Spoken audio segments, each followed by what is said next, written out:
All right, let's go ahead and get started here. I want to make some opening comments. I guess we have three purposes for today. One of them is just to make you aware of this trip, and secondly, to answer any questions that you have. I alluded to that. We'll have a Q&A period at the end. So if you think of a question, write it down. And then finally, to provide plenty of opportunity for our church to sign up for this. We haven't overtly begun to share it with other churches, but as I said earlier, we had 6 churches represented in 2019, and I suspect we'll have members from another. But we want to give Christian Church of Estes Park kind of first shot at it. For Carolyn and I, this will be our 8th trip to Israel, and we've fallen in love with Israel. If you've ever driven by our house, we fly the Israeli flag, and so it's exciting for us to go, but we're anxious to pass the organizational side of this over to Spider, who will probably be divorced from Jeff after that. That's a horrible thing to say. It'll be fine. So that's right. That's true. We're going to go, and I want to talk just a little bit about the travel company that we work with. We work with a company called Gate One. They've been around forever. They're first-class global travel company, and they put together kind of a video about their tours. And I'm going to play it for you just because I want you to get a sense of what it's like to travel to Israel. So we're going to. Before we start, can we just pray real quick for Israel? All right, let's pray. That's a great idea. Father God, you know all things and all time, the end before the beginning. And Lord, you've set in motion a great work in each of our lives. And I'm grateful that that work led us to this moment right now, as we are even having the potential to have the ability to go over and to see the Holy Land. Father, I ask that you would, of course, join us in this meeting and time, that you would direct each of us in our hearts, and you would help us to have good communication and clarity. Lord, right now, we know that there's a lot of unrest that is happening in Israel, and we're going to pray for its peace. Father, that you would, for the mercy of your people and for those that live in that country, Father, that you would stop the rockets from firing and the bombs from falling and the hatred from burning. Lord, that you would bring a time of peace. Father, I pray that for your glory. We also pray for it selfishly, because we don't want to have this trip interrupted by war. And so, Father, for many reasons, we're going to pray for that. But Lord, I pray for guidance in this time. Lord, as we have this discussion, that you allow the technology to work well, that you allow our communication to be very clear, that you would speak to our hearts, that you continue to guide and direct each of our steps. And so may this time be yours, directed by you, and used for your glory. I ask that in Jesus' name. Amen. And that's why you are a pastor, because you prayed that very well. Thank you. Let's see if we can. All right. I think I have the sound turned on, but if not, we're going to stop and I'm going to go turn the sound on. I forgot about that. So let's try. Sound is on. It is loud.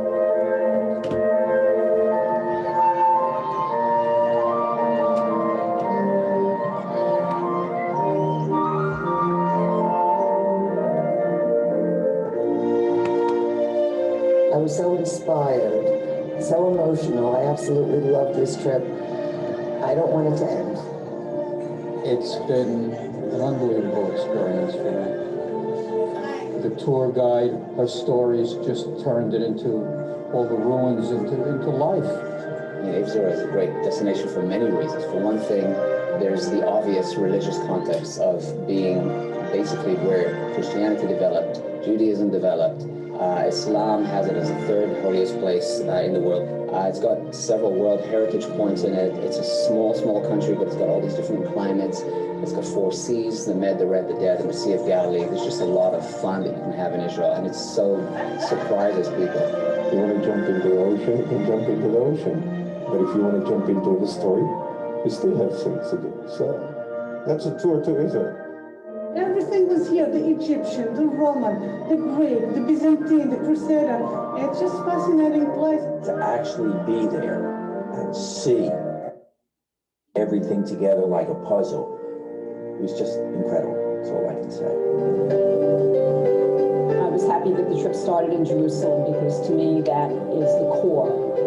And you start from the core and you branch out. So there we were, starting in Jerusalem at a lovely hotel overlooking the walls of the old city. You're like in the heart of everything. Going to the Western Wall, I felt like my heart and my soul were home. Putting the notes in the wall, touching the wall, I felt like I was with God. It was an amazing experience. We walk up along the Via Dolorosa. The Jesus of Nazareth walked along up to what is traditionally believed the site of crucifixion and the site of the Holy Sepulchre. The trip to Bethlehem, people have been worshiping here for coming on 2,000 years. And to actually see the site, all of that was profound. You can visit the Shrine of the Book to see one of the most incredible treasure was found, known as the Dead Sea Scrolls. And I thought Yad Vashem was very moving. Absolutely makes you not want to forget what went on. There's Masada, which is an unbelievable archaeological site and an incredible story, and the combination of the two just has people enraptured when they're out there. People love Masada. At the foothills of Masada, we have the Dead Sea, the lowest place on earth, and the content of the water, 34% salts. So whether you like it or not, you will float.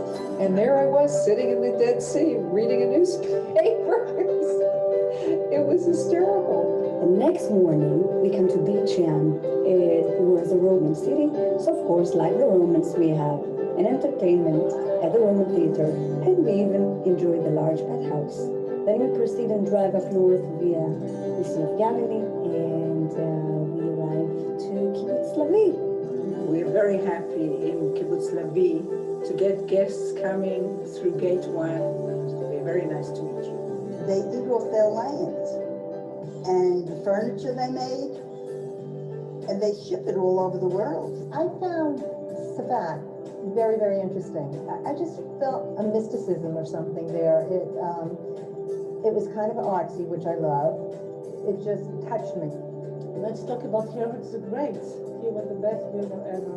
And he built at Caesarea the first artificial port. You can see over there part of his palace, the indoor pool that he had. You can see the theater everywhere. It's just beautiful, beautiful city. It was part of the Roman Empire. And then you come to Tel Aviv. Tel Aviv is a city that never sleeps. You have fun. We love Tel Aviv. Very exciting, young. Sitting on the beach was beautiful, just beautiful. It was a wonderful experience. And then you go down to Eilat, you can go to the Red Sea, swim, dive, snorkel. There's so much stuff to do in Eilat, and great restaurants as well. Also, from there, we can go to Jordan to visit Petra, the ancient city of Turkey. I had seen so many pictures of it, and of course the pictures just can't do it justice. You know, it's overwhelming. As much as I go back, there's more and more and more to see. It's fascinating.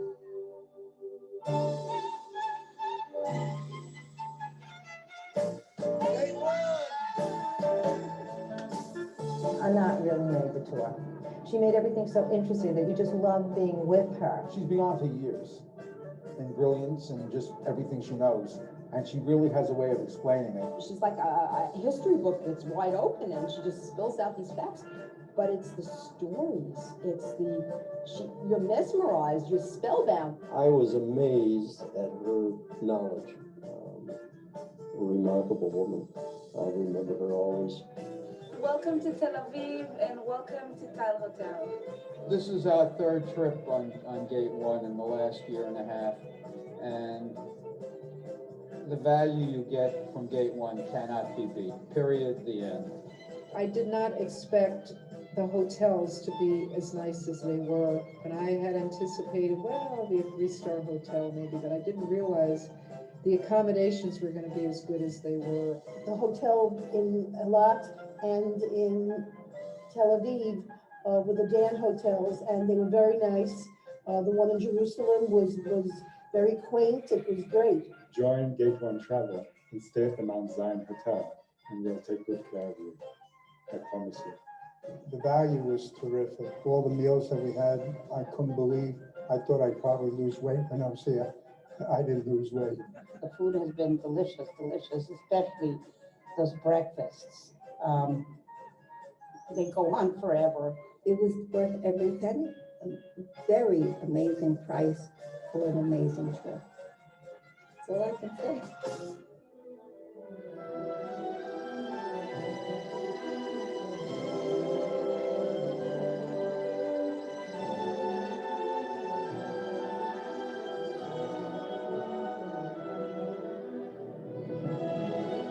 When I go home, I have stories to tell everybody. Like they told me the last time I was here, go home, tell your family, tell your friends, they have to come to Israel. And they do.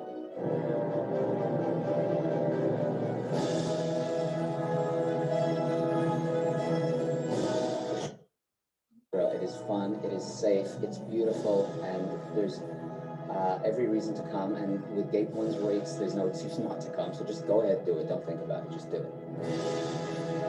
Do it while you can.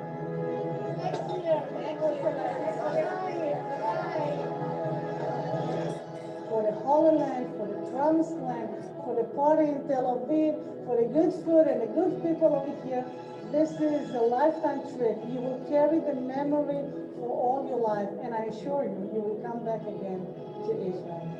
I love Israel. I love it. And Israel is the most beautiful place in the world. Yes, it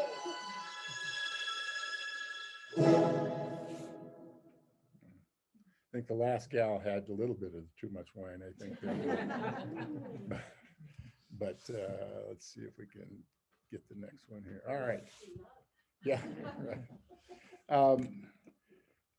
Most people, Christians who go to Israel, their goal is to walk where Jesus walked. You hear that phrase. And our trip is structured to, yes, we want to see the sites where Jesus likely went to, but also we want to follow the patriarchs of the Bible. So we'll be dealing in a lot of Old Testament as well as New Testament. And then the biggest, or one of the additional reasons is because in 1948, my birth year, Israel became a nation, and it literally shook and changed the entire Christian world. And so we're going to be going to the Knesset. We're going to see some other things related to this reestablishment of the state of Israel over the last 70 plus years. So, oops. You're how old? 72. Yeah, I don't know what I do. Oh, it's the pointer is. Oh, it disappeared. Let's just hit it and see what happens. Yeah. There we go. The key to any tour is the tour guide. This gentleman's name is Ari Mizrahi. He also was born in 1948. He's 1 month my senior, and he is an amazing tour guide. He's been doing it now for over 50 years. He is an archaeologist by education. There are approximately 12,500 tour guides in Israel, and he is ranked in the top 5. He's amazing. He's worked with a lot of tours out of Estes Park. He and his wife Judith have been here and have been hosted here in Estes Park. He's a guy that maybe initially you'll find him a little hard to get used to. He is a Sabra. A Sabra is a Israeli or a Jew who has been born in Israel. And of course, you couldn't do that. Well, you could do it before 48, but it became a country then. And the Sabra is the Hebrew word for cactus. And the Jews feel like that kind of describes them. They're kind of prickly on the outside, but very soft on the inside. And very quickly you'll get to know Aryeh, and he will win your heart over. And by the end of the trip, you will be very close. Is that a fair statement? You've been, Fair statement. yeah. So anyway, I think you need to say he is a Jew. Yes. Who knows the Christian scriptures, the New Testament very well. Better So than we Aaron, all I pray think. I for don't know. him to become a believer, but he is a Jew. We've been working on it for years. For a lot of years. Yeah. So, but he's an amazing tour guide. So, all right. This was our group in 2019. You may recognize a few of these people. We had, I think, was it 35 or so? I think was what we had. And we had a few people meet up with us in 32, I think. 32. Okay. And we're here at the Denver airport. We're excited. We're ready to go. And I tried to warn them that it is a long flight. We will be flying instead of through Frankfurt. We're going to be going through Munich, which we much prefer. And here's what the group looked like last time. And you may recognize, but it's a long flight. And so we leave in the afternoon. We get there the next day in the evening, having changed planes in Munich. There we go. And I am 72. And so we get there kind of 4-ish, 5-ish in the afternoon. And then we go to from the airport to our hotel in Tel Aviv. You can have an opportunity to have something to eat, but most likely you're going to try to stay awake so that you don't go to sleep too soon. And we stay at this hotel right here, the Tal, and you can see the Mediterranean in the background. And one more slide before I pass this over. Here is our group last time. This was taken that evening of arrival. And we lost everyone else. everyone else were sleeping or in bed. And I'm going to let Spider take this over from this point. All right. Yeah, so we'll be in Tel Aviv to start with. And so we'll try to stay up as late as we can that first night, just so we can get onto their schedule. That'll really help you with jet lag. And then the next morning we get up and we basically hit the ground running, and we really don't slow down until week 2, which we'll talk about here shortly. So we're going to start out up in Tel Aviv. The first day we'll get up and be up on the bus pretty early. We'll go to the Museum of the Diaspora to begin with. I can't tell you much about that because we didn't do that last time. So that'll be new for those of us who are returning. We also might mention that because it's Sabbath, most of the Jewish places we would normally go are closed on Saturday. So these places are open. And so that's why we're doing that. Yeah, we'll actually be in Israel for 2 Sabbaths while we're there. So the first one is the first night that we arrive. So after the Museum of the Diaspora, we're going to head over to Old Jaffa Port. You might remember that as being the place where Jonah ended up, or where Jonah was from. You got some pictures of that. Oh, tried to disappear. yeah, so here we go. So this is at the port of Joppa. And from there you can look down on the Mediterranean. We'll walk through some alleyways, that sort of thing. Beautiful architecture. This is the Museum of the Diaspora.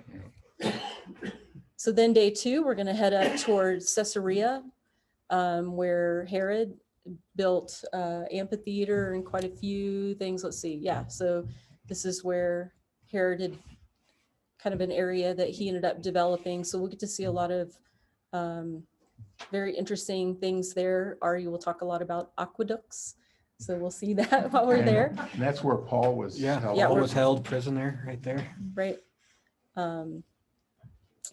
Then we'll head over to Megiddo and hear a lot about the time of Abraham. There's been a lot of things that, because they looked at things in the Bible and they went to where they thought those places maybe occurred. And as they started digging, sure enough, there they were, just as the Bible had described. So for me, Megiddo was a really interesting place to go. And for those of you who have heard of Armageddon, that is just in the background here. There's been reportedly more blood spilled in holy wars there than any place in the world.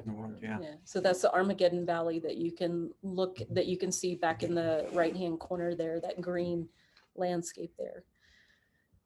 Then we'll head up to Nazareth, go into a church there. We'll see where Mary, the house that they lived in. Yeah.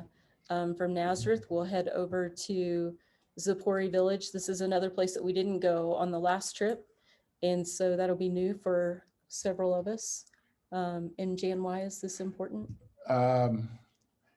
Well, They have some really good mosaics as well as their, which date back for centuries. And some of the things that they show in the mosaics have some Christian significance. So. Early Christian.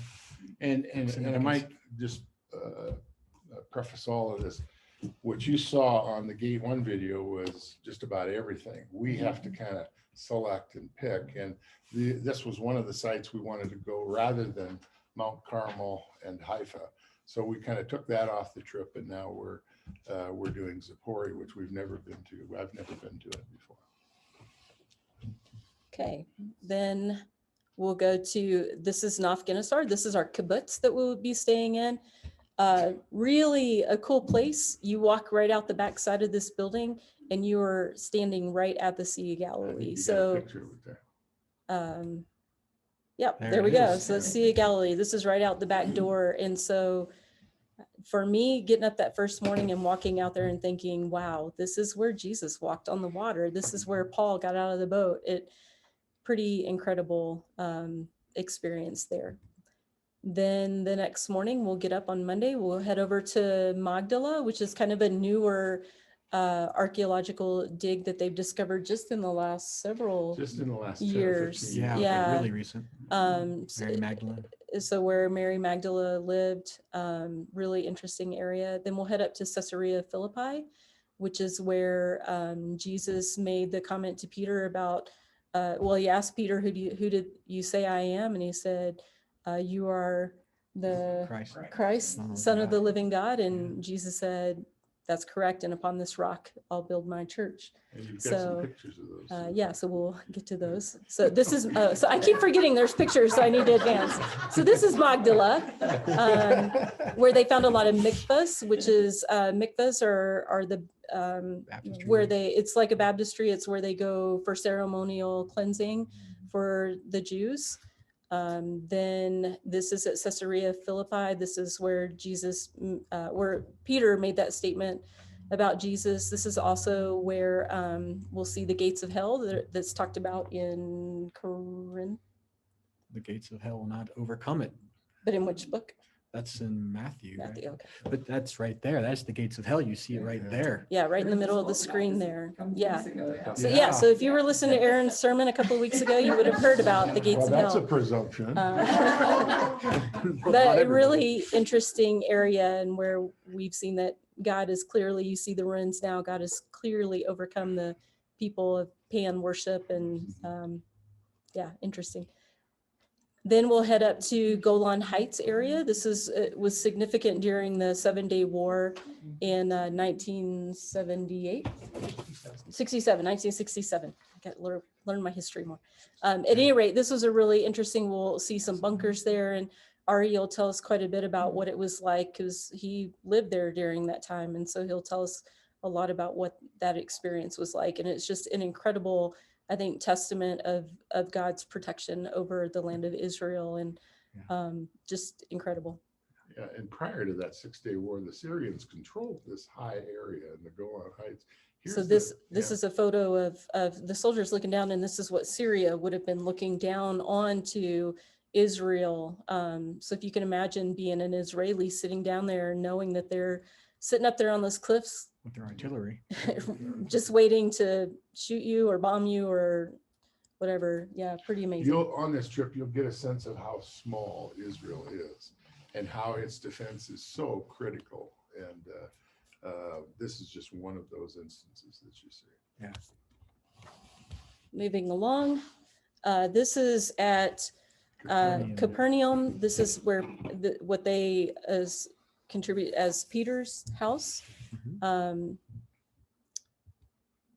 We'll see the temple. Actually, while we're there, we'll see the temple that they believe that Jesus would have. Synagogue there. Yeah, the synagogue. Yeah, that he would have worshipped at. Then we're going to continue on. We'll go to. This was the fisherman's boat that they dug up out of the water. That they believe was from back during Jesus' time. 2,000 years old. 2,000 years old, yeah. And I didn't say the name of it because I don't know that I can pronounce the. I was going to watch you. Yeah. I'm gonna do this. Yigal Akan house. I don't know, something like that. Okay, then we're gonna go to Tabgha. This was associated with the multiplication of fish and loaves. Fish and loaves. Yeah. Yeah. Then we'll head up to the Mount of Beatitudes. This is where it was believed right in this area where Jesus would have given his Sermon on the Mount. This will be a nice time here because we'll get a little bit of time to really explore around and just spend some time meditating on scripture if you'd like. It's just a really kind of serene area that looks over onto the Sea of Galilee. Then we'll head up to Safad. This is an artist community. This is also where the Kabbalah originated, the Kabbalah. Yeah, and we haven't been there, so that's. We've not been there, so this will be kind of a new experience for many of us, but I've heard a lot of really good stuff about Safad. We'll come back to Nafkinisar and we'll do a boat ride along the Sea of Galilee. If we're lucky, we'll see some of the men on our boat will get to cast their net out and see if we can catch any fish. And we sing songs. Yeah, we have a time of worship on the cool. boat. It's a fun experience. Then we're going to head over to the Jordan River and allow the opportunity that anybody who would like to be baptized there in the Jordan River, you'll have that opportunity. From there, we'll head down to Bet Shean. This is where Saul eventually was hung, was killed. This is where we'll get to see an original card. I can't do it like Ari Cardo. He rolls his R's on it. But this was an interesting area. It's Roman city. Yeah, Roman part of the Decapolis. And it's one of the most intact areas where you'll see the columns, you'll see bathhouses, you'll see a lot of mosaics. Houses of prostitution. Yeah, of ill repute. Then we'll head over to En Gedi. This is where David hid out from. David hid out from Saul. We'll get to kind of walk through that area. It's a pretty area. Actually, that's one of my favorite spots to go, because one of the things that this trip will do, it'll reinforce your faith in the Bible. And it's either 1 Samuel or 2 Samuel, they describe this incident where David was running from Saul, and they were looking for him here in what was called in 1 Samuel the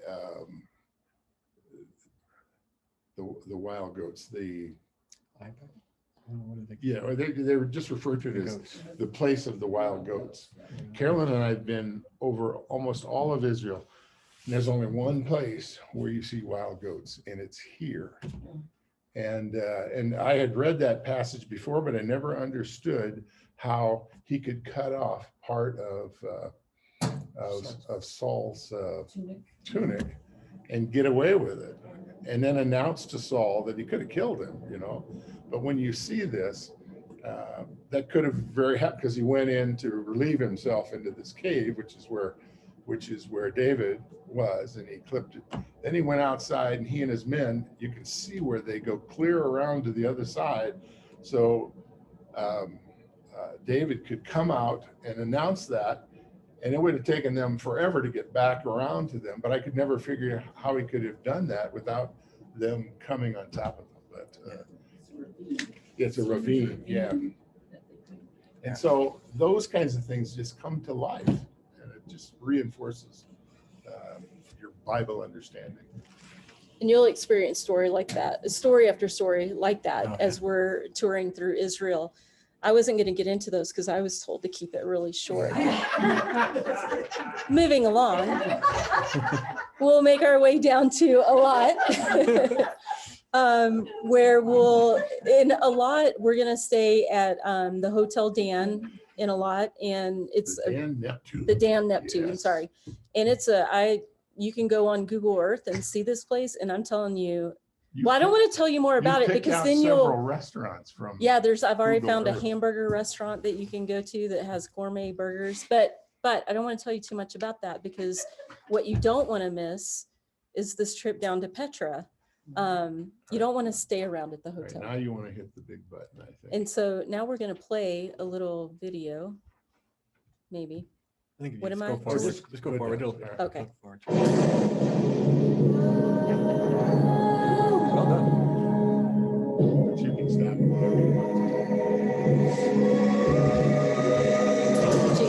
How do I stop it by hitting forward again? Yeah, once you go forward, it'll go to the next slide. It's a cool little video. I watched the whole thing. It's not very long. Yeah, I just watched the whole thing.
All right, so that gives you a kind of a glimpse into what we'll experience for those of you who choose to take the optional tour to Petra.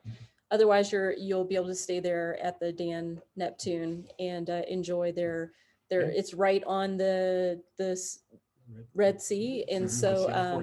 But the trip to Petra is a long day.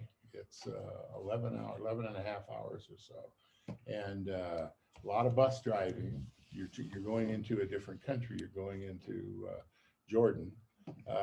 But we added it to this trip because so many people, if you ask them about a trip to the Holy Land, does it include Petra? And so it's one of those bucket list places that a lot of people want to go. So we've added that. But if you don't want to go, you can, as Spider says, enjoy the beach and the pool. So And that's at about 1 week into the trip. So. And the burger place, because a weekend you'll be ready for a hamburger. That's true. So from there, we're going to head to Timna Park. We'll get to experience what a tabernacle from that time period would have looked like, the tent tabernacle there, and get a description of the tabernacle through the perspective of a Christian group, where they'll help us to relate how the different symbols and everything point towards Jesus and toward Christianity. They have an Ark of the Covenant in there too, right, Carolyn? Yeah, to show what that. Yeah, so you'll get to see the Ark of the Covenant. Not the real one, because we know that's in a warehouse in Washington, D.C. So for sure, All right. for sure. And then we'll head up to Masada. It's a fascinating story about some zealots that lived up on the top, and for how many years? A couple of years. They every morning would get up and look down and see the 70 to 72 AD. So every morning they could look down and see the Romans getting just a little bit closer as they built this big earthen ramp towards them. And just an incredible story about the people that were there during that time. And then we'll make our way into Jerusalem. And the direction that we'll be coming in, as I understand it, is the way. It's coming from the east, and it is the way to see Jerusalem for your first time. And so it'll be a spectacular view. We'll stop at the Mount of Olives, where we'll get a nice look down, be able to take some photos, and make our way to our hotel. And this is it. Isn't that pretty impressive looking? It's a very nice hotel, and we'll be here for 6 nights. The other places, we'll be in Tel Aviv 2 nights. We'll be in Nafginisar, the kibbutz on the Sea of Galilee, for 3 nights. We'll be down in Eilat for 2 nights, and we'll be here for the next 6 nights. So you're not having to load up the bus and change locations Right, each time. right. And as long as the Wi-Fi works here, we'll be fine. And by this time, you're probably going to need to do some laundry, so that some of us from previous times will be able to show you how to find the laundry mat. Anyway, nice hotel. The next morning we'll get up, we'll head. We'll get there on Shabbat. So on Saturday, we're going to make our way over, because a lot of the Jewish places in Jerusalem will be closed. We'll make our way over to Bethlehem, and where things will not be closed. So we'll get to experience the shepherd's field and kind of see where Ruth would have been with Boaz, and kind of that area. We'll get to go in and see where Mary and Joseph would have been on the night Jesus was born. There's a couple of different places where they think maybe he was born, so we'll get to experience that. Then we'll come back to the hotel. We'll have a free afternoon. We're playing around with some different ideas of what we might do on that free afternoon. There might be a trip to the YMCA, which I actually caught a glimpse of in the opening video this time that I hadn't noticed before. But I worked for 18 years at the YMCA here. Thought it was pretty spectacular. It's nothing compared to the Jerusalem YMCA. It's an incredible place. Anyway, right across the street from they serve hamburgers. Yes, they serve hamburgers and nice place to sit and enjoy an afternoon.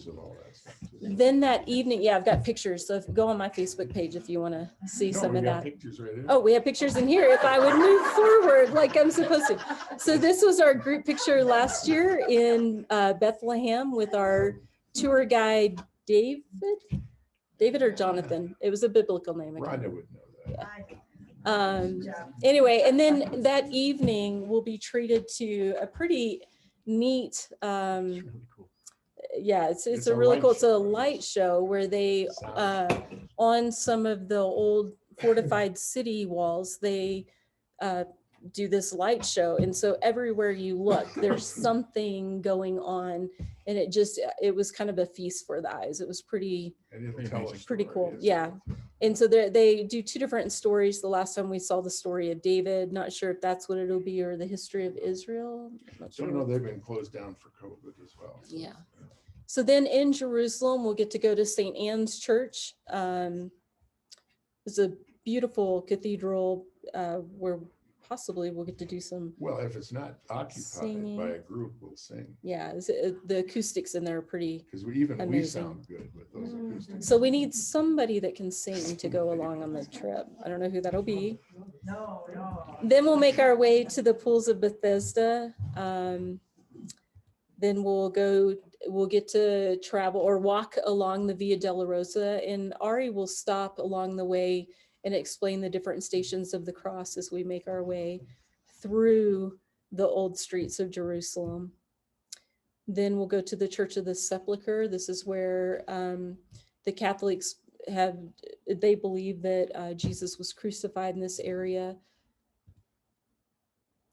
Will hopefully, this is Braca, and she's at Christ Church. And so hopefully, if it works out, we'll get to do a tour of this church. This is the oldest Protestant church in Jerusalem. Well, in all of Israel, actually. And Braca is just a really interesting, fascinating lady who has a really amazing testimony. Yeah, from Texas, of course. So no, she's a really fascinating lady, and I think you all will enjoy getting to visit with her if we get that opportunity in the tour as well. Then we're going to head to the Knesset. Hopefully we'll get to go in and be able to be inside the building and see where their government. Because right now their government is in total disarray. Yeah, there's a little bit of chaos going on there right now. I think they're a little busy. Then we'll make our way over to Caiaphas's house. This is an interesting area. A lot of what occurred there, they know, is in situ, which is the word that they use, meaning we know for a fact this is where such and such occurred. And so that's Aaron, I know you really enjoyed Caiaphas's house. I don't know if you want to say anything about it. I did. It was one of the few places on the tour where you actually get to step where you know Jesus stepped and walked there. And it's, again, like we talked about, you see the scripture aligning with what your eyes are now perceiving. And what I did at our church afterwards, we came back from this, we were doing a Bible through the year. And as we were reading it, were these places that the scripture that as we read it really opened up. And the benefit, I think, of the trip was, I think, more cemented. And this was one of those places where, you see what happens and how it's described, and you see the actual places, and it's not what you had, at least it wasn't for me. It wasn't what I had in my mind, but it has profound implications for, it makes sense why the Bible was written the way it was. So, yeah, we'll spend some time there. Then we'll make our way over to the upper room. And then over to Gethsemane in the Church of All Nations. Here in the corner there, that's the Church of All Nations, and we'll go into that building, and there's some beautiful stained glass in there, and just a nice time to just sit and spend a little time praying. But then we'll go across the street to the garden area and Gethsemane, and Garden of Gethsemane. And have a time of last time Aaron did a little devotional kind of experience for us, and then we had some time to just spend time praying and reading the scriptures and just kind of sit in that moment and really be present in that moment. And I will say it's nice because we book it. And we're the only people. Right. Yeah, we will be the only people there in the garden at that time, just our group. All of the chaos around in the city of Jerusalem, it's very quiet in there. It's wonderful. Right. And so, oh, I'll show you a picture. Okay. And so that's, the area where Jesus would have asked the disciples, "Will you pray with me on the last night there?"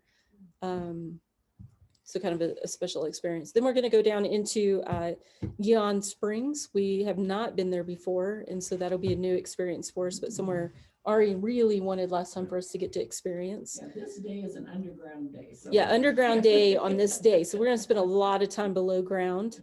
Then we'll make our way over to the Pool of Siloam, and we're in the city of David. We'll also, this is the Pool of Siloam. Then we'll go through some Herodian tunnels. We're going to go to the southern wall. So this is where they believe Jesus would have approached as he was making his way up onto the Temple Mount. This is the area that he would have been at. And then we're going to go down through the rabbinical tunnels that have not been open very long, but this the significance of this area is this is directly down at the base of the western wall. That's right. And so, so now you're way up high on the western wall when you go up and you get to pray and stick your little pieces of paper into the wall. But back in Jesus's time, that's not where they would have been standing. They would have been standing much further down. In fact, along this area where you can see in the photo right now. And then we'll make our way to the Cardo. Ari will make you practice that until you can roll your R's. And then back to our hotel. Yeah, back before we go in, the underground day kind of helped us. We had to go in 2019 in May, and it was hot. And the only reason we went in May is because that's the only time we could book Artie. And now we've got him in March. And I think the weather is going to be so much better. We're really excited about that. We won't be as dependent on the underground day. So yeah, and I was watching back in March every day. I was clicking through the weather on. I've put on my weather app. I put each of the cities that we're going to be going to. So I was clicking through on each of those days, and at least this year it was beautiful weather in the 70s, 80s. So it looks like it's going to be really pleasant. Not in the 107s. Not in the hundreds, the low hundreds like it was for us last time. So then we'll, on the final day, we're going to go back past the Knesset where we'll take a group photo out in front of it. We'll go to, if you look up at the top of the screen, you can see people. So they're not giants. This is actually a miniature replica of Jerusalem. And so it was during the time of Jesus. Yeah, during the time of Jesus. And so Ari will give us a visual tour with his little laser pointer, showing us around the area and what we've already seen. And it just gives you a completely different perspective. It really kind of puts everything together, I think, for you of the area that we'll be in. And then we'll go to the Shrine of the Book. This is where we'll see they've got actual pieces of the Dead Sea Scrolls, so you'll be able to view those up close and personal. Then we'll go to Yad Vashem, and this was a pretty I don't even know how to really put into words the experience of Yad Vashem, but very moving, solemn. Just after you've spent almost 2 weeks. Oh, so Yad Vashem, yes, is the Holocaust Museum there in Israel, and so you'll see story after story of survivors and families that were lost, and the righteous. What is that called? The Garden of the Righteous Gentiles. So people who helped during the Holocaust, helped Jews escape.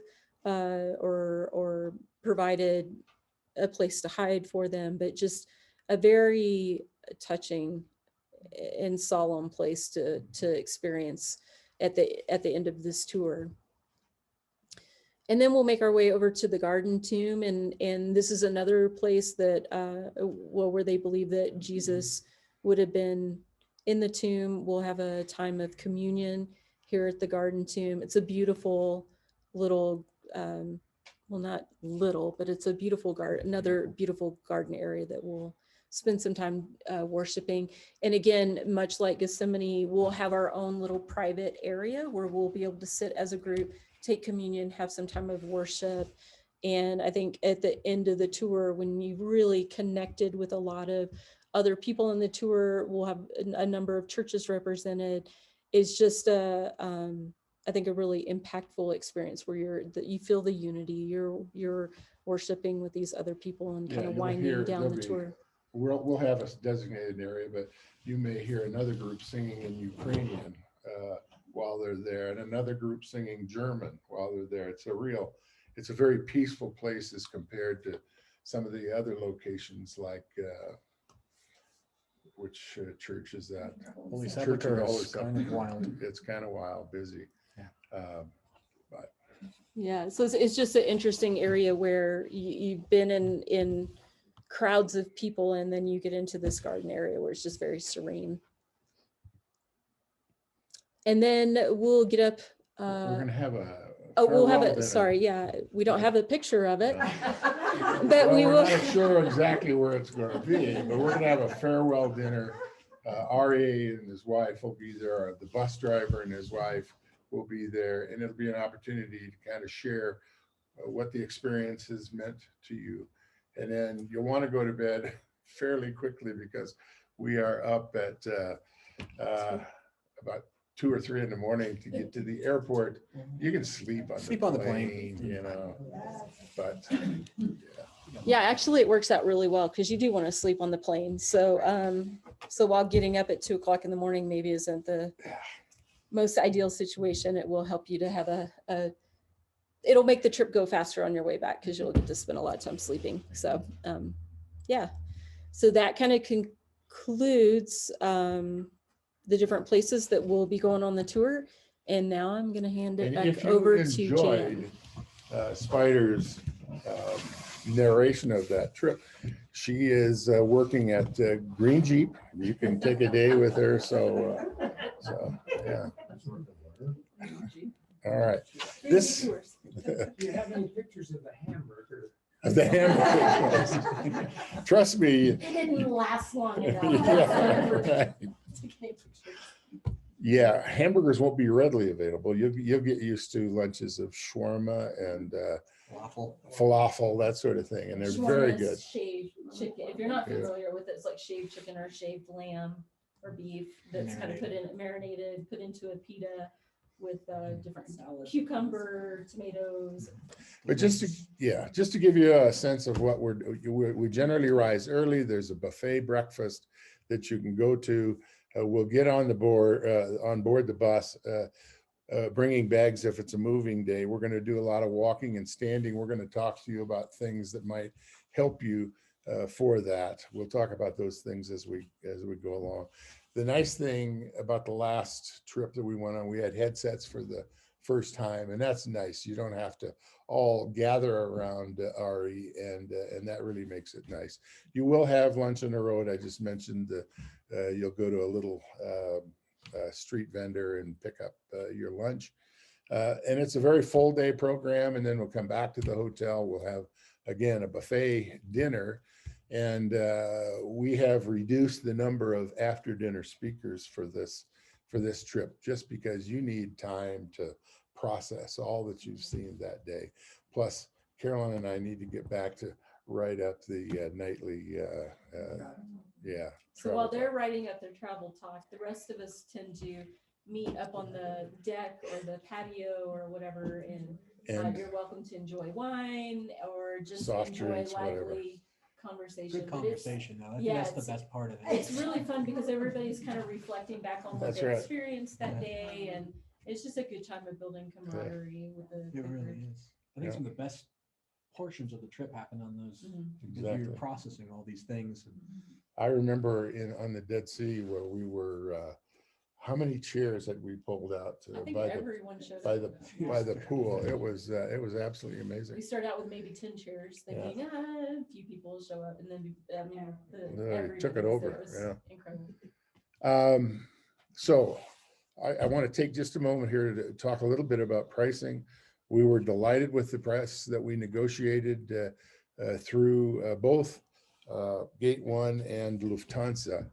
And our price is $4,229. If you want to go there on miles and not go with the group, the land price only is a little more than $3,000.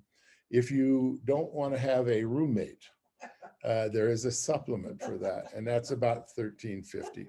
Fortunately, Floyd has a roommate, and that'll help. So going back to the land and air price, if you pay that, your initial $200 will be on a credit card. But after that, if you want to pay by check, you'll get a 5% discount. And so it basically takes the $4,229 down to $4,000. So in theory, you could go on this trip for $4,000 a person. Now, having said that, here's what would be included in that. You get a round trip, Denver to Tel Aviv. And as I mentioned, we're going through Munich. And then we got 13 hotel nights, 27 meals. We've got guided sightseeing. All entrance fees are included. Your porterage of your luggage to and from the bus is included.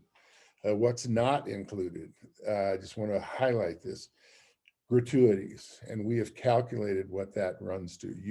If you've ever been on a cruise, or tips are just fundamental to everything, and they do it very subtly, and you end up paying a lot of tips that you hadn't planned for. We gather that tip money up front, and then we take care of all that for you. You never have to pay a tip. I guess if you got into a cab, you would pay a tip, but at any rate, gratuities are not included. Travel insurance, we strongly recommend travel insurance. That's not included. And then the optional Petra day trip is not included in that $4,000, okay? Those are extra. And what do they cost? Whoops, back one. The gratuities has been calculated to be $224 per person. So once you've paid that, we'll gather those funds before we go. You'll never have to worry about tips after that. Travel insurance, we work with Arch Insurance. They work with Gate One all the time. And for the cost of the trip, up to $5,000, it's $299 per person.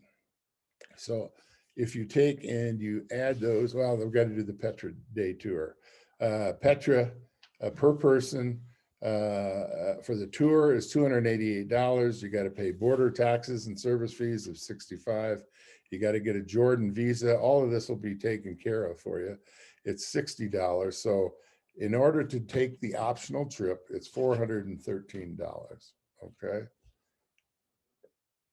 So that's for those three things. This might be revised, but it's pretty close. But if you added all those up, the 4,000 after you take your 5% discount, it's 4,000 for the trip.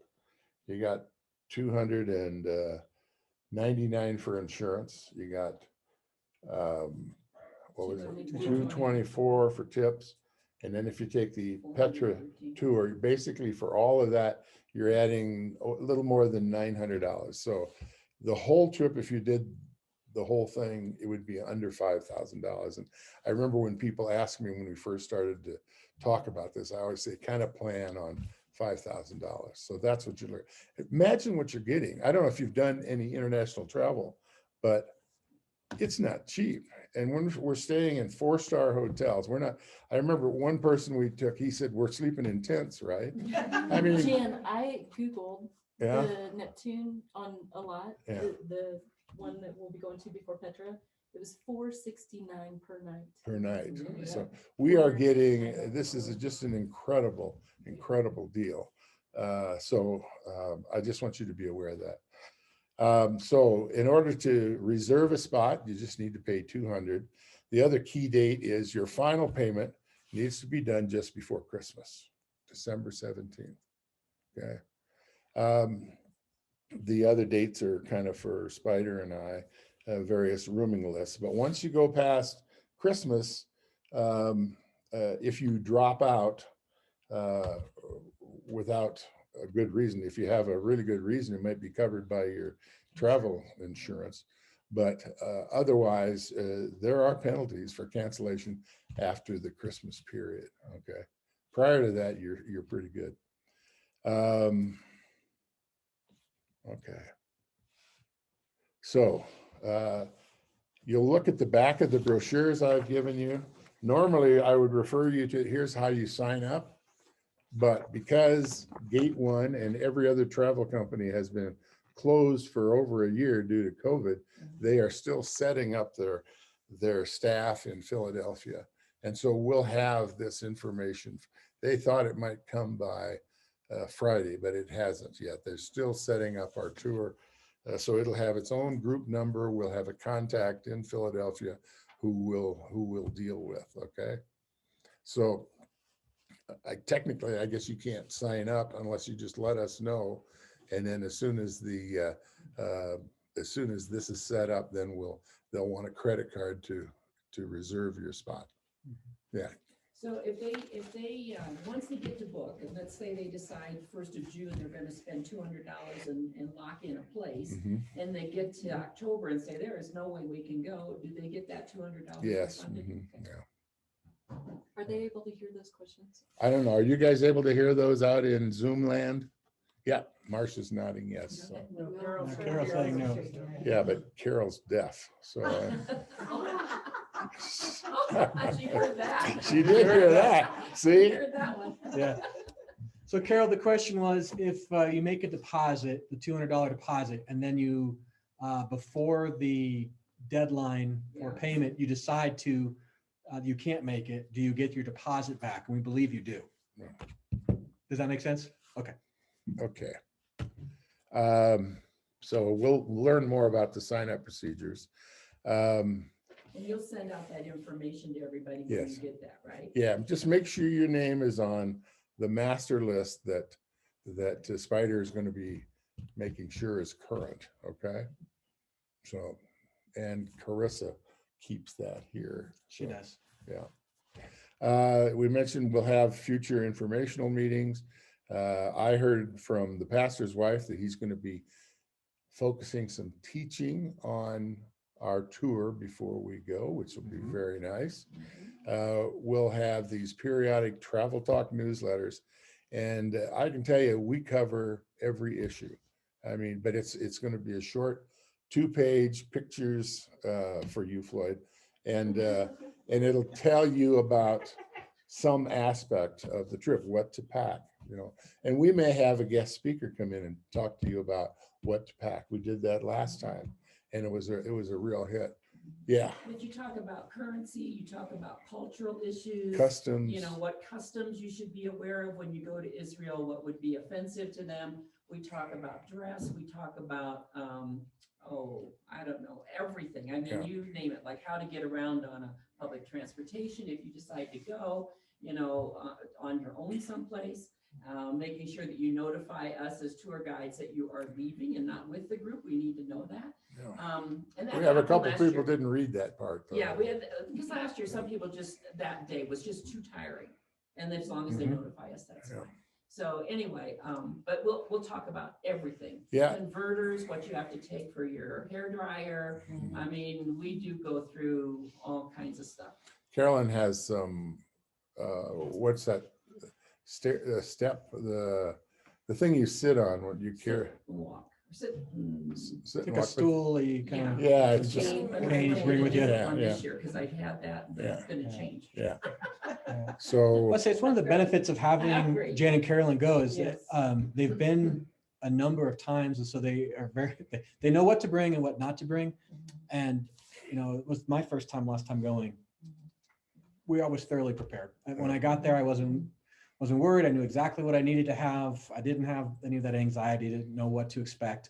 And that's just a real, it's a real blessing that they bring to this trip as their experience to it. So it's Well, a the huge one benefit. thing you can do for, you need any other information, make sure your passport is valid beyond 6 months from March 17th next year. So just double check all that.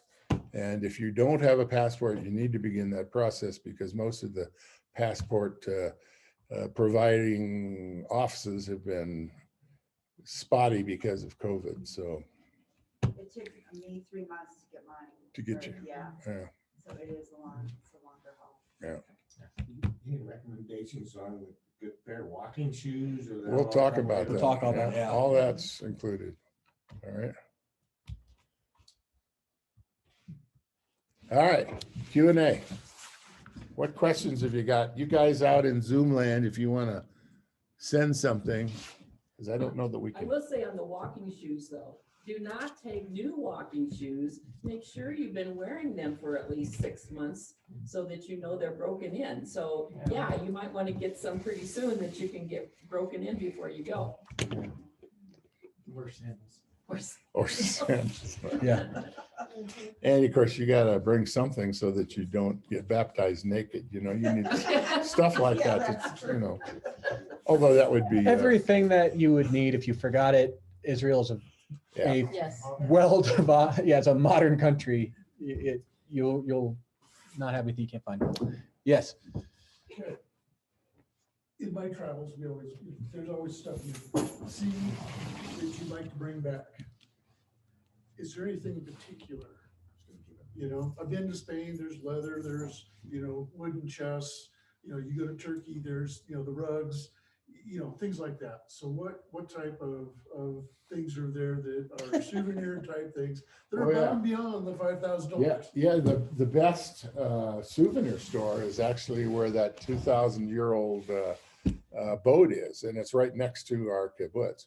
And Spider has some jewelry. What did you bring back, Spider? There were a couple of places where you could get widow's mites for widow's mite. And then I got a Jerusalem cross, but it's with a lot stone, which we're going to a lot now, and it's kind of like our lapis. But nativity scenes, carved kind of wood things. I would say Bethlehem is hurting. There are Christians in Bethlehem that make carved olive wood things, and they are hurting because they're in the Palestinian controlled part. So when we go into Bethlehem to spend money at that store helps the Christians that make the carvings out of olive wood. It is a help to them. Do you go to like exchange places to get money to be able to do that? We'll talk about that. Yeah, we used to recommend traveler's checks, but now with the way the world is connected, you can take your credit card, your ATM card and put it in, and it'll give you shekels. ATMs or the hotels. And actually, a lot of places took American money. I had several stores that I went to, and they took American money. As long as it was new bills. Yeah. If they were old bills or torn or And when you go to the bank, No. if you're going to bring, $100 bills. The ATMs that are attached to banks, and you'll see them all the time, that there'll be a bank and then there'll be ATMs there. Those I trust. Just one in a store, like in a convenience mart, I probably won't. I don't know. Yeah, I was gonna say, and you trust them, they don't steal your credit card number? No, I've never had it. Just you get a credit card that doesn't have international fees on it, Yeah. and you're fine. That's what we did last time. And that there was only one time I needed cash, and we made. Yeah, there was just one or That two was just- times, but the rest of the time, they just took your credit card. Yeah, I think we have a travel talk just dedicated to this. Yeah. And as much money as people spent on souvenirs last time, I don't know of anybody that had any problem with identity theft or any kind of credit card issues. So, Questions? So can you go into Petra? Can you go into those places, or are they just? Well, you're going to find that they're mainly a facade. There's Okay. not much. But you can go in. You can go in, yeah. Okay, that's what I was wondering. You see Yeah. all these places. Indiana Jones tried to make it famous Yes, and was exactly. successful. He did a good job. He He did. did a very good That's job. right. It doesn't look anything on the inside like it does in the movie. Well, of course not. And I would suggest a cane that has a seat. Yeah. Yeah. Jeffrey, I don't know with your background, and I don't know when your passport gets slid across the Israeli thing, what it's going to raise. I'll be whisked into another room. Whisked into another room. To the front of the line. You're right. well, and I want to take a minute because again, we had Carol Rao and Tom Williams that was on when we started, but we've since then had Tom and Marcia Kennard join as well. So I want to let them see who all's in the room, and this is only part. We've got a list of 37 people right now that are showing interest in the trip, so we'll see what happens with that. Yeah. Other questions? I'm blown away. Nobody's going to talk safety in light of what's going on. I guess we don't need to talk about that. Is it a safe place? Is it a safe Well, place? Carolyn made one comment, if something happens over there, we're closer to heaven. Yeah, we certainly are. Well, yeah, so Jan, you didn't talk about that, but every day, first thing in the morning, before we even leave the hotel, gate one, Ari, our guide, has to check with IDF to make sure that it's safe to go to the area that we're going. So they're not going to allow us to do anything unless it's been cleared. So you have to be aware your schedule may get shifted because on that given day, they think there's going to be unrest somewhere. And I know last time we ended up getting on top of the mount. And we hadn't thought we were gonna, the Temple Mount, we didn't think we were going to. And we saw that it was open and Ari took us and we got a chance to do that. I'm not excited about ever doing that again. Nah, it wasn't. Yeah, awesome. that wasn't great. Is But there unrest there all the time? since 1948, there has been unrest. I brought this, these are all the wars that have taken place in Israel with other Middle Eastern countries. And one of the things that when you look at this, one of the things you quickly learn is God has his hand of protection on Israel. My faith, I told Carol, my faith will be shaken if something happens to Israel, because God clearly, and we can show you videos of just supernatural protection that he has provided. And it's really, really amazing. Most of these, I guess they have to go from a conflict to a war, but most of these are settled fairly quickly. And I got a note from a guy American who now lives in Israel, and he sent this out today. He said, the name that the Israeli Defense Forces have given for this current round of fighting with jihadi terror groups Hamas is Shomer, I don't know, your Hebrew is better than mine, I'm sure, Hakamot. And what it means is watchman on the walls. And the term is it comes from Isaiah 62, 6 and 7. It says, on your walls, Jerusalem, I have appointed watchmen. All day and all night, they will never keep silent. You who profess Yahweh, take no rest for yourselves and give him no rest until he establishes and makes Jerusalem an object of praise on the earth. So even the Israeli Defense Forces, the IDF, refers to this particular battle as watchmen on the walls. Carol, go ahead.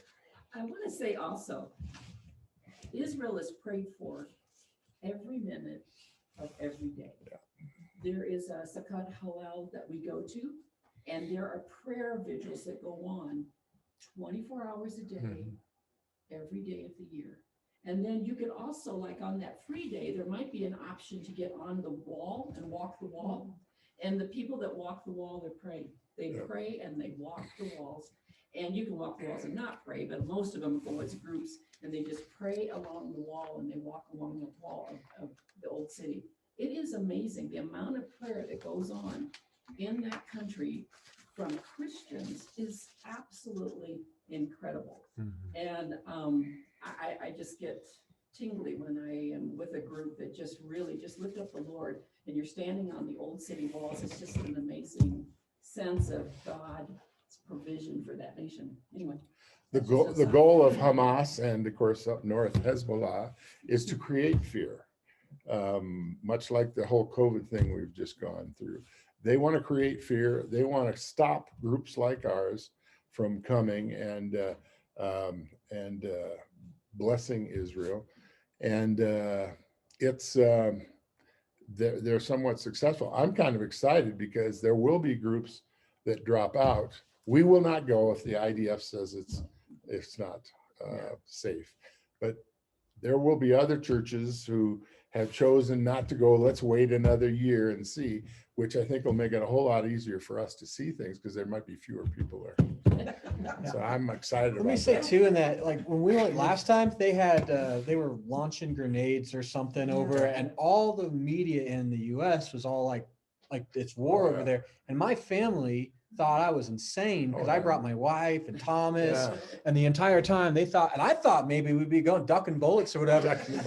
We were on the Western Bank, and we just drove right in. It was peaceful. It was. You don't hear any of that. We saw no violence. None. It was the entire time. We didn't even so much hear a gunshot. So I don't know. I think that oftentimes our media plays up the violence, but last time I know if you could believe it. But last time we were there, I thought we would see it. Everybody thought, from my family thought, we would come back from a war zone and it was more peaceful and I felt more safe there than I do when I go to Denver, Absolutely. which isn't saying much, but that's, Yeah. but it's true. The media saying, Itself. saying that Israel's the bad person. Well, they that goes to, yeah. But I will tell you this, right now they are launching rockets and it is a big deal. I probably wouldn't take the trip today. We're leaving in several months. I imagine what Jan showed that it's going to be very different. Actually, If it's, Israel isn't open until May 24th, and that's being pushed back a little bit into June because it's been closed down for COVID primarily. But they're not going to open up until it's safe to do it. The last thing Israel wants is an American death in Israel. It's the furthest thing from what they want. But tourism is a Oh, it's big industry huge. for them, isn't it? It's the major industry for them. Yeah. And so Aaron and I and Spider, we are charging ahead because they'll put the brakes on it. But I remember one of our tours, we had a guy who was kind of leading us into the old city, and he was talking to the rest of us, kind of backing up, and there was a short pillar there, and he tripped and fell over it. Within 10 seconds, there were 3 IDF guys surrounding him with submachine guns, saying, "Are you all right? Did something happen? Did somebody push you?" I mean, again, as Aaron said, we've never felt safer. There are parts of South Chicago I'm not going to, but this is, and we have a whole section on, is it safe to go? So. there you go. Any other questions? But you're gonna have relatives say, "Are you stupid?" No kidding. Oh, you will, yeah. What about our Zoom people? Do we have any questions from anybody on Zoom? No, everybody's No? good? All right. All right, well, you guys Okay. did a great job. All right. Very good. Well, thank you for joining us. All right. Very good.